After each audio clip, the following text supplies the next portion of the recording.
له من كل هم فرجا، ومن كل ضيق عافية، ومن كل بلاء يكشفه الله تعالى عنه إذا كان محافظا عليها. أقبل رجل يوما إلى الحسن البصري رحمه الله، قال له: يا أبا سعيد، أنا تزوجت ولم أرزق بأولاد. قال: أكثر الاستغفار. فمضى. ثم جاء الآخر قال: يا أبا سعيد. قال: نعم. قال: يا أبا سعيد، أنا جئت إليك وما عندي مال وأنا فقير. قال: أكثر الاستغفار. فمضى. ثم جاء الثالث قال: يا أبا سعيد. قال: نعم. قال: أنا عندي مزرعة لكن ما عندي ماء ولا عندنا زرع. قال: أكثر الاستغفار، ما في مطر، أكثر الاستغفار. فمضى. فسأل أحد الطلاب الحسن البصري قال: يا أبا سعيد، هؤلاء لهم مسائل متنوعة وأفتيتهم بجواب واحد. فقال الحسن البصري: نعم.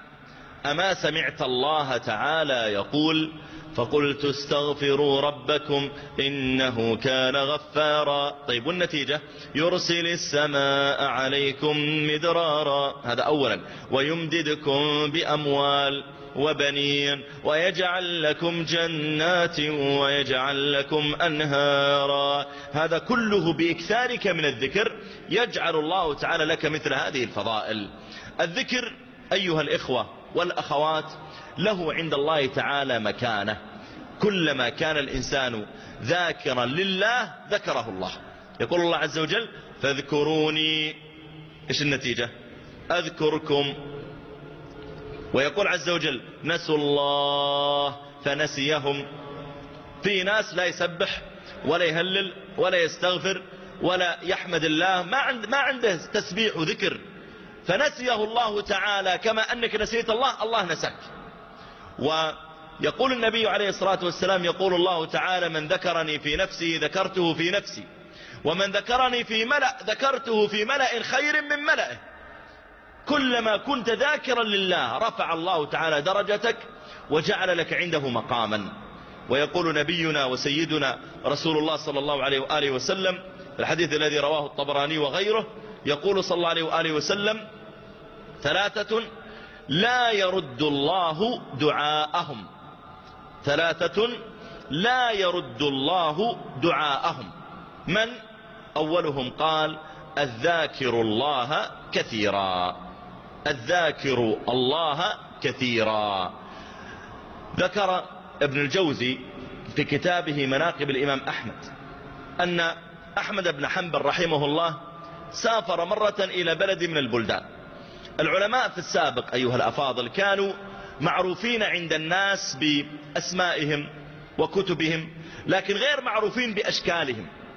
أنتم اليوم ربما تقرأ فتاوى معلقة في المسجد أو تستمع في الإذاعة إلى بعض العلماء، لكن ربما يصلي معكم ولا تعرفه. ما كان عندهم في السابق انترنت ولا عندهم جرائد ولا صحف ولا فضائيات، وبالتالي لا يعرفون العلماء إذا رأوه. فالإمام أحمد شهرته قد أطبقت الدنيا وانتشر ذكره، لكنه مع ذلك يرون في الشارع إذا خرج من بغداد ما يعرفون، ما يدرون هذا أحمد بن حنبل. فسافر مرة إلى بلد، فجاء وصلى العشاء، وضع رأسه لينام في المسجد. أقبل إليه الحارس قال له: قم اخرج من المسجد. قال: يا أخي أنا عابر سبيل، رجل شايب كبير. قال: أطلع من المسجد، ممنوع النوم في المسجد، آسف. قام أحمد بن حنبل وخرج وجلس على عتبة الباب. أقبل إليه الحارس بيقفل الباب ورأى الإمام أحمد على عتبة. قال له: قم. قال: يا أخي أنا في الشارع. قال: ممنوع حتى على العتبة، قم.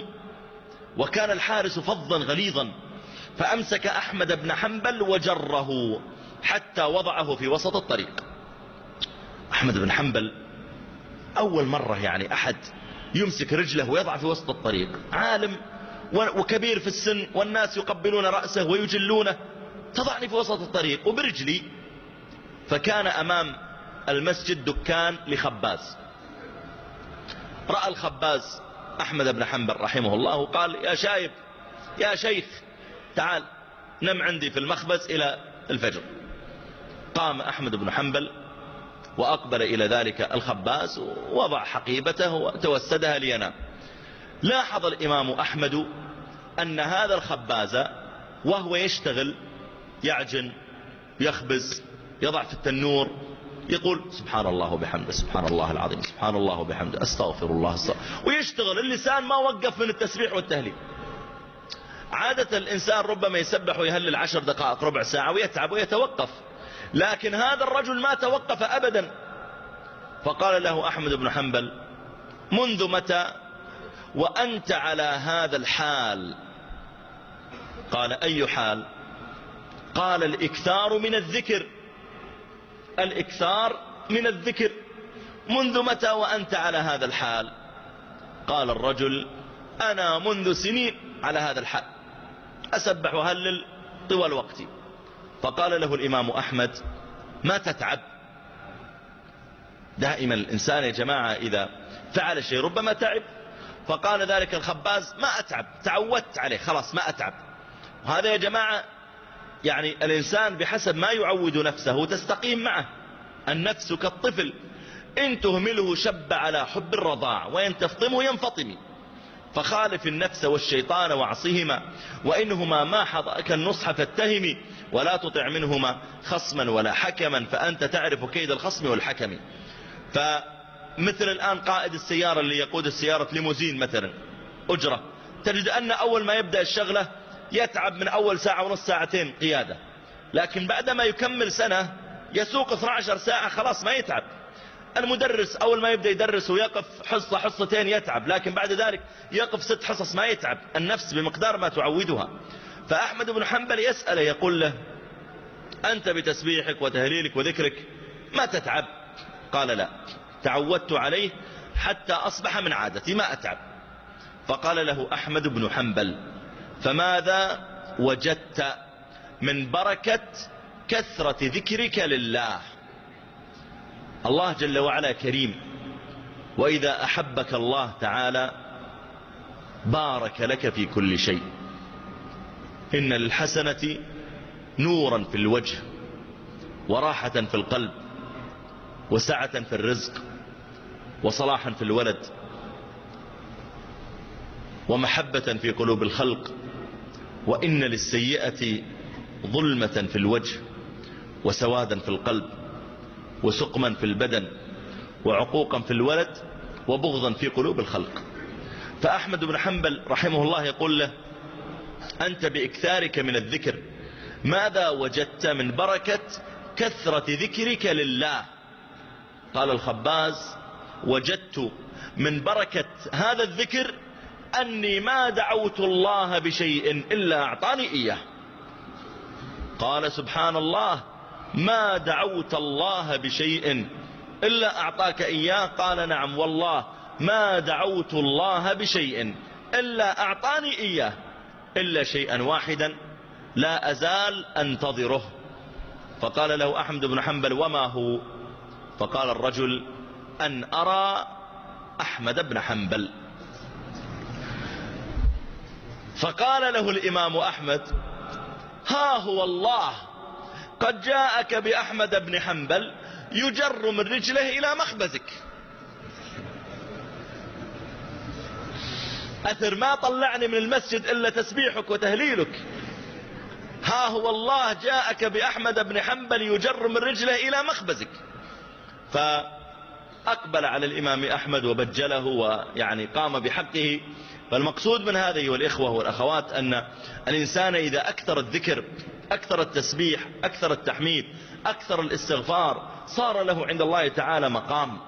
يونس عليه السلام لما التقمه الحوت ونزل به الحوت إلى قعر البحر سمع يونس تسبيح الحصى. فلما سمع تسبيح الحصى قال الله جل وعلا عنه فنادى في الظلمات أن لا إله إلا أنت سبحانك إني كنت من الظالمين. ارتفعت الدعوات إلى السماء. قالت الملائكة يا ربي هذا صوت معروف من عبد معروف في أرض غريبة، من هذا يا ربي؟ قال الله تعالى هذا عبدي يونس قالت الملائكة يا ربي أفلا تذكر ما كان يفعل في الرخاء فتنجيه في البلاء؟ هذا يا ربي يسبحك ويهللك ويستغفرك دائم. فقال الله تعالى عنه فلولا أنه كان من المسبحين للبث في بطنه إلى يوم يبعثون. عند تسبيح وتهليل وذكر واستغفار، فلما وقع في الكربة ونادى يا الله استجاب الله تعالى له نداءه وأجاب دعاءه. لكن فرعون لما تلاطمت عليه الأمواج وأخذ يقول آمنت أنه لا إله إلا الذي آمنت به بنو إسرائيل وأنا من المسلمين، قال الله تعالى له الآن. طبعا ارتفع دعاه إلى السماء. قالت الملائكة يا رب هذا صوت منكر من عبد منكر، عمرنا ما سمعناه يسبح ولا يهلل ولا يستغفر. فقال الله تعالى له الآن وقد عصيت قبل وكنت من المفسدين، ما سمعناك من قبل تسبح ولا تهلل ولا تستغفر يا فرعون، الآن ذكرت الله. لذلك أيها الإخوة كلما كان الإنسان أكثر تسبيحا وتهليلا جعل الله تعالى له الخير يساق إليه سوقا. يقول الحسن البصري رحمه الله تعالى ما يضر أحدكم إذا جلس فارغا أن يقول للملك اكتب يرحمك الله ثم يملي خيرا. ايش يضرك ما دام انك فارغ؟ سبح وهلل يا أخي. واحد واقف عند مطعم، واقف عند مخبز، واقف عند بقالة، أراد أنه ينام، انتبه لا تفوت لحظة إلا وأنت تقول سبحان الله وبحمده سبحان الله العظيم استغفر الله استغفر الله استغفر الله. طوبى لمن وجد في صحيفته استغفارا كثيرا. من أراد أن تسره صحيفته يوم القيامة فليكثر فيها من الاستغفار. ويقول الحسن البصري رحمه الله أيضا يقول أما يستحي أحدكم أما يخجل إذا لقي الله تعالى ثم نظر في صحيفته فإذا عامة ما فيها ليس من ذكر الله. يعني يوم القيامة تعرض عليك صحيفة هذا اليوم فإذا فيها مثلا 10,000 كلمة فرضا تكلمت بها، وإذا كل صفحة فيها 1000 كلمة وتبحث ما فيه استغفر الله سبحان الله الله أكبر، كل كلام فارغ ما ينفع.